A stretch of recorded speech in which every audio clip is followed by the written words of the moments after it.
E agora, você acompanha pela Rádio Rio de Janeiro o programa Estudo das Obras de André Luiz. Vamos refletir sobre o livro Nosso Lar.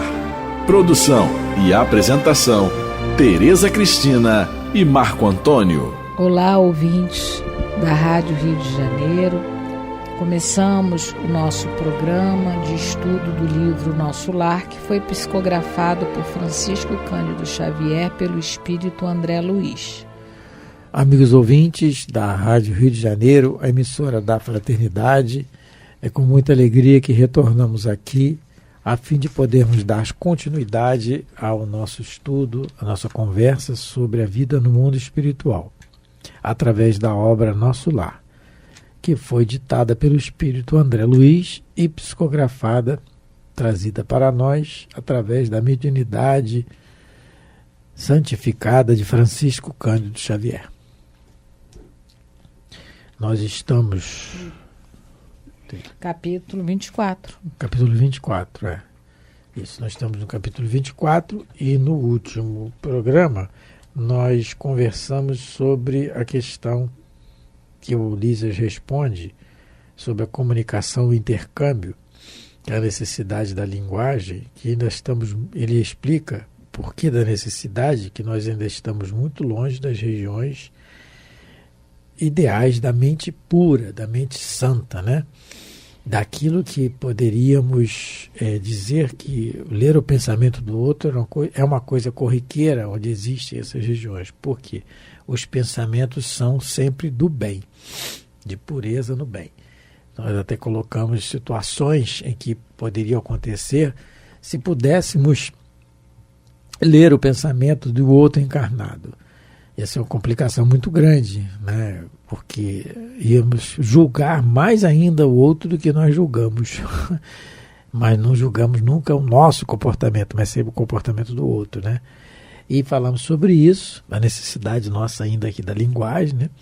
E falamos também que, apesar de ainda não nos na maioria, grande maioria de nós, não nos é permitido ler o pensamento do outro companheiro encarnado, mas que o nosso pensamento é lido, sim, e constantemente por aqueles espíritos que ainda não nos perdoaram, aqueles que querem nos prejudicar, doentes que são ainda porque são nossas vítimas do passado que nós fizemos com ele.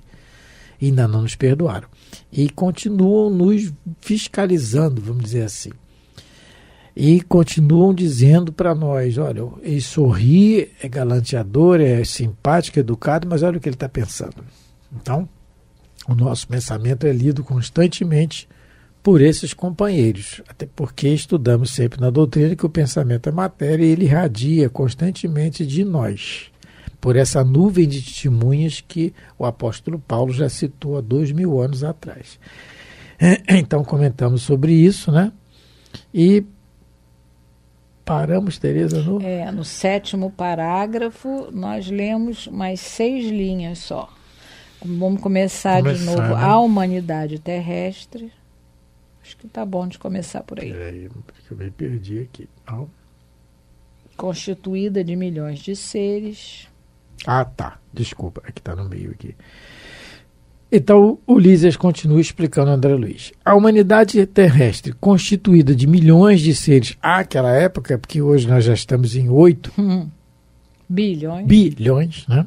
E aí a Tereza até, lembrei, a Tereza até comentou da questão de alguns estudiosos falarem que os umbrais estão esvaziando.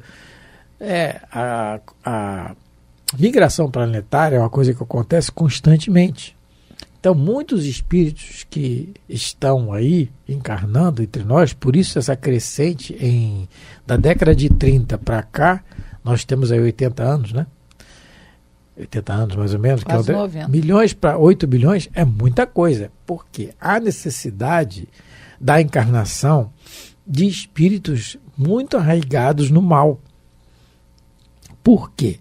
Porque o planeta vai se transformar. Se eu, Marco Antônio, interiormente não me transformar, o problema é meu. Eu vou ir para um lugar em que o meu nível evolutivo seja compatível com o lugar. É para outra escola planetária. Outra escola, né? Que é a minha escola. É o aluno que não pode acompanhar a turma que está estudando e ele é acompanhando. Ele tem que voltar para a turma que ele não quis estudar. Ele está atrapalhando aos outros e se prejudicando também. Não é? Então é isso. Então estão esterilizos. Por que estão esterilizos? Porque todo mundo é filho de Deus. Todos somos irmãos de nosso Senhor Jesus. Todos estamos fadados ao bem. A nossa fatalidade é o amor, é o bem, é sermos felizes. E aí comentamos também que vamos nos surpreender muito, e nas leituras que fazemos vez por outra, da literatura espírita, encontramos isso. Espíritos que víamos arraigados ao mal e que estão na nossa frente, muitas vezes. Temos a informação na literatura espírita. Eu lembro de um trecho do livro da Dona Zilda Gama, do Dor Suprema, em que ela informa, e tem outro livro também que informa, que eu esqueci, que Herodes, aquele que o tetrarca que mandou cortar a cabeça, mandou assassinar as crianças até 2 anos, à época de Jesus criança, ele posteriormente é São Vicente de Paulo. 1.600 anos depois. 1.600 anos depois. Né? Se arrependeu, eu não sei reparou. Eu não sei quem eu era à época de Jesus. Não, ele se Coisa arrependeu, boa eu não espiou, era. E continuo não sendo. E continuo não sendo. Então, não é? E nosso amigo ele está dizendo também que continua não sendo. Então, continua não sendo. Tereza também. Então, e vai por aí. E muitos dos nossos ouvintes também. Então, se ele conseguiu, ele reparou. O Divaldo fala... Reparou, espiou, se arrependeu, fez tudo. O Divaldo fala, e a gente tem também informações de que o grande trabalhador espírita ranceniano Jesus Gonçalves, que viveu na colônia de rancenianos em Pirapitingui, se eu não me engano, em São Paulo, interior de São Paulo. E o Jesus Gonçalves se tornou espírita, porque ele viu um fenômeno mediúnico à época na colônia, e ele, inteligente que era, começou a raciocinar em cima daquilo. Uma obsediada, agarrada por 2 brutamontes enfermeiros, tentando colocar nela camisa de força, e não conseguiram, e ela era muito frágil. Ele olhou aqui, não, aí tem alguma coisa. Aí veio um senhor, deu um passe nela, ela se acalmou. Ele falou, não, aí tem alguma coisa. Eu quero saber o que é isso. Inteligente que era, muito inteligente, através do estudo tal, ele se torna espírita. O Jesus Gonçalves foi alarico, o visigodo. Quem quer saber sobre alarico é só pesquisar. Na internet, que hoje tem uma facilidade. O moço era bom. A gente fala de Hitler, mas tem alarico também. E ele é o Jesus Gonçalves. E o Divaldo... Mas ele ainda foi o cardeal Richelieu. E aí ele foi... isso. Até chegar a Jesus Gonçalves, das encarnações, ele, numa delas, foi o cardeal Richelieu. Que não era tão mal, mas era desequilibrado. Mal, sim, só não fazia como Alarico fazia, mas ele era o conselheiro mor do rei. E fez atrocidades, mas tudo bem. E aí, e o Divaldo, Divaldo Pereira Franco, quando se torna espírita, recentemente ainda, ele conta isso, uma palestra intitulada Jesus Gonçalves, que tinha em áudio, eu não sei se botaram na internet, palestra antiga. Ele conta que assim que ele se mudou para Salvador, para trabalhar em Salvador, conseguiu emprego, concursado, e ele está lá onde ele morava, rezando muito, porque a mediunidade, ele não queria aquilo, mas ele veio médio já, né? E ele vê, na hora que estava rezando muito para aquilo, aquelas vozes saírem dele, ele vê aparecer um espírito iluminado, com marcas no perispírito. Essas marcas... Primeiro não estava iluminado, não. Tava ele ficou com medo, ele achou que era o demônio. Aí quanto mais eu rezo, mais o demônio me aparece. Eu estou rezando, me aparece um obsessor. Aí quando ele fala isso, o espírito se ilumina. Se ilumina, aí ele fala, não, é um santo. Aí o Jesus Gonçalves, que é o espírito, fala, você já tinha desencarnado, fala assim, meu filho, eu não sou nem um santo, nem obsessor, eu sou teu irmão. Meu nome é Jesus Gonçalves. E eu vim aqui para que nós possamos visitar os rancenianos, levar a palavra dele. E aí e as marcas no perispírito começam a brilhar. E aí o Jesus comenta com ele.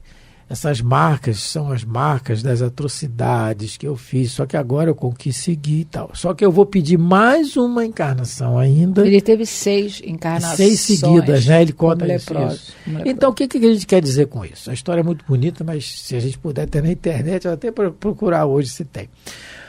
A palestra é Jesus Gonçalves. E aí, o que a gente quer dizer com isso? Que o espírito pode sim evoluir, sim. E pode não, vai evoluir sim. E vamos ter surpresas quanto a isso. Então, quando ele fala aqui de milhões de seres, agora são bilhões, por que são bilhões? Porque eles estão aí na luta para o progresso. Aqueles que ainda têm o prazer de fazer o mal pelo mal. O que é fazer o mal pelo mal? Aquela satisfação de ver o terror acontecendo, a desgraça acontecendo, aquela satisfação íntima.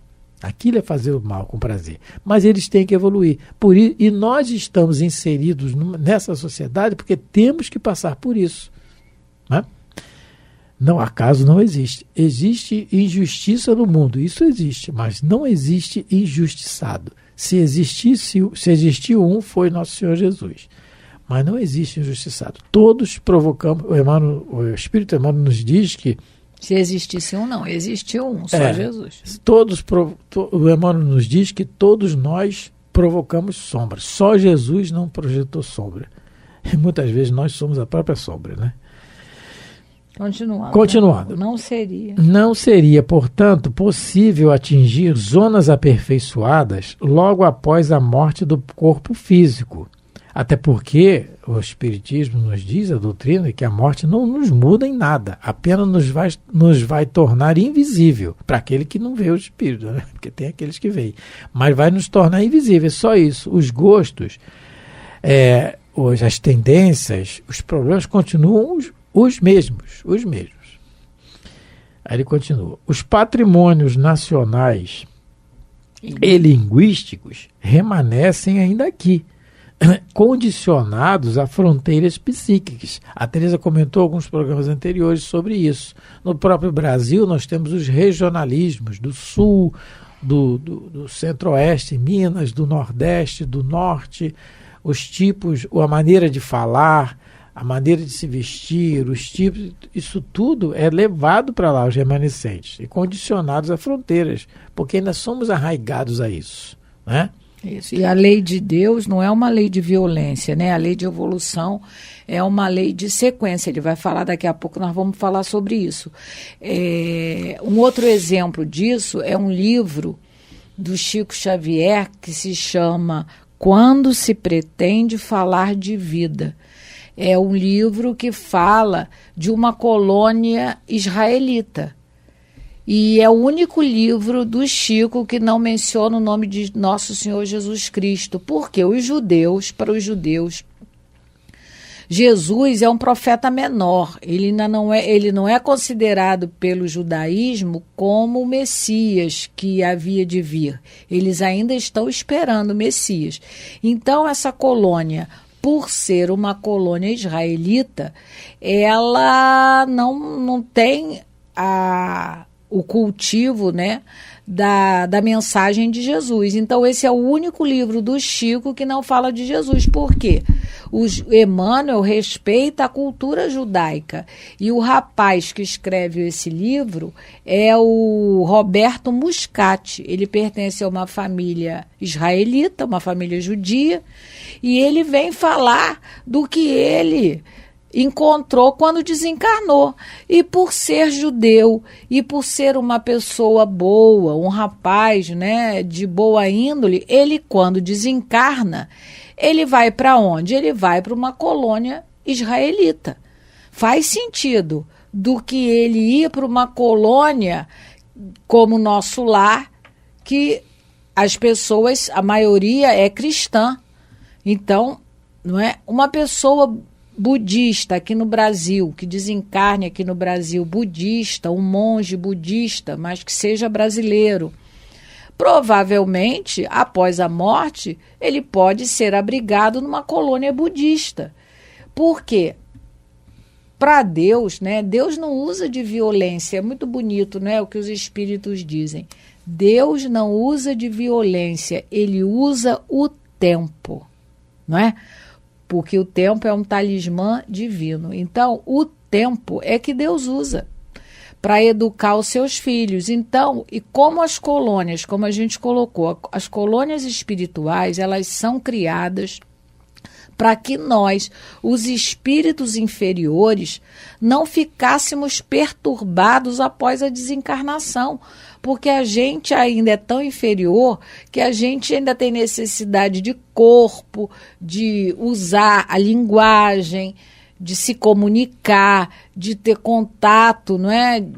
Ainda de viver em sociedade como a gente vivia enquanto encarnado. Então, tem colônia para todos os, como ele coloca aqui, para todos os patrimônios nacionais e linguísticos. E também, com certeza, para os patrimônios religiosos, como o que é relatado no livro Quando se Pretende Falar da Vida, cujo autor é um rapaz israelita chamado Roberto Muscat. Esse caso da família Muscat, você fala Muscat, né?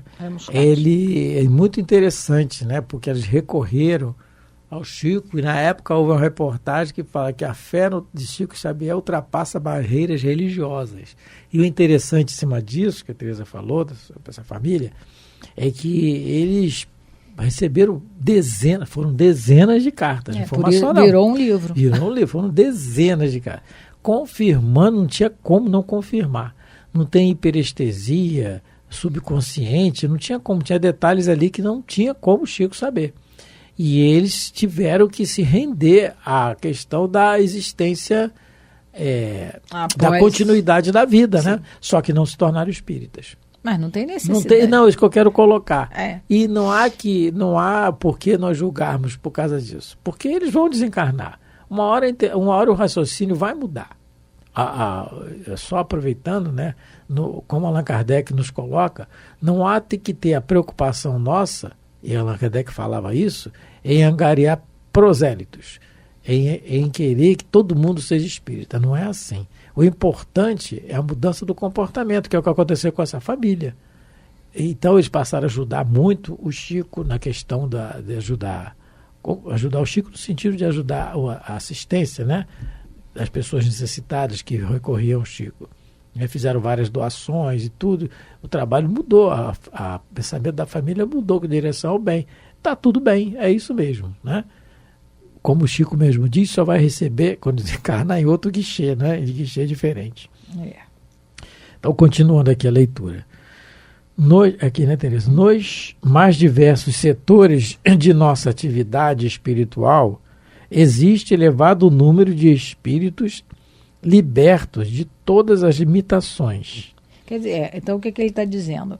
Que mesmo na colônia Nosso Lar, existem alguns espíritos que já são evoluídos, no caso da veneranda, no caso do governador, mas eles desceram para ajudar. Eles já são, né, na realidade, superiores, eles já são, se assim a gente pudesse se expressar, eles já são espíritos cósmicos. Eles viram Jesus nas esferas resplandecentes. O governador, ele viu, não é? Né? Então, os dois são exemplos de espíritos que, apesar de habitarem uma colônia como Nosso Lar, que é uma colônia inferior, que está no umbral, eles não necessitam mais da linguagem para se comunicar, mas eles a usam porque eles estão trabalhando junto aos inferiores. Provavelmente também os ministros e os moradores do Ministério da União Divina, eles também já são esses que já, como ele coloca aqui, já são espíritos libertos de limitações. Mas são poucos, né? Lá em Nosso Lar, provavelmente só na União Divina, e talvez os ministros de todos os ministérios, eles também já não tenham mais certas limitações.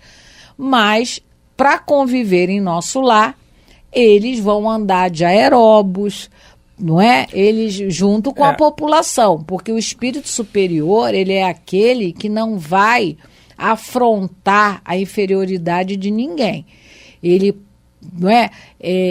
Várias vezes o André Luiz comenta nos seus livros assim, eu vi que o mentor podia fazer aquilo, mas ele não fez. No livro Os Mensageiros, quando eles estão chegando no posto de socorro, no castelo, ele toca a campainha, o André falou, você não precisava não. Porque ele já bota aí sabendo que, para nós entendermos, né? Isso, eles não vão usar de volitação, assim, se fóssemos nós, hein?